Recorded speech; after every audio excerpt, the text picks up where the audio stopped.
Voilà, et malgré tout, il est encore un petit pays d'Europe qui a décidé de refuser cette mondialisation du cornichon. Tout de suite, nous partons pour la Suisse, rencontrer des résistants du cornichon helvétique.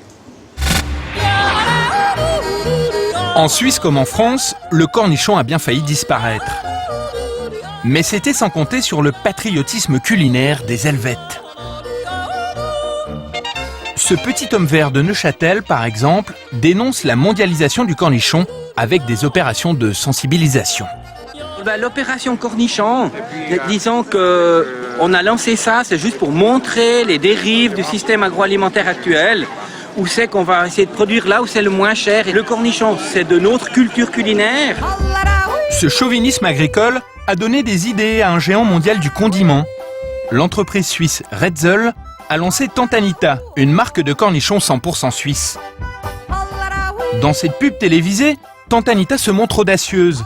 Pour vendre ses cornichons, elle va jusqu'à détourner un événement historique connu de tous les Suisses, le serment fondateur de la Confédération. Nous voulons être un peuple uni, de cultivateurs de cornichons. Ne nous séparer dans aucun péril ni dans aucun travers. Nous voulons être libres, comme nos pères l'étaient. Et manger éternellement des cornichons suisses. Et ça marche. Grâce à cette pub, le géant du condiment a augmenté ses ventes de cornichons suisses de 20%. Un joli coup qui lui permet de sauver les derniers producteurs, mais surtout de soigner son image terroir. Évidemment, si on continue à soutenir les paysans dans ce sens-là, c'est pas par altruisme, c'est aussi parce que ça nous permet, nous, Retzel, à mettre en avant notre site de production en Suisse et à mettre en avant notre attachement à nos racines suisses. C'est un élément très clair qui nous permet de nous différencier par rapport à nos concurrents. Tantanita ne représente que 7% des ventes de la marque.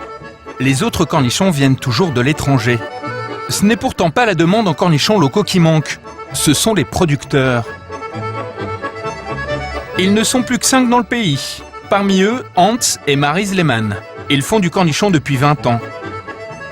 Tantanita a été une aubaine pour eux. L'entreprise nous achète le cornichon à un très bon prix. Il fut un temps où nous vendions le cornichon à la moitié du prix actuel. Depuis quelques années, ce prix est plutôt en augmentation. Mais si les prix sont bons et que la demande est là, pourquoi les producteurs de cornichons ne sont-ils pas plus nombreux en Suisse ?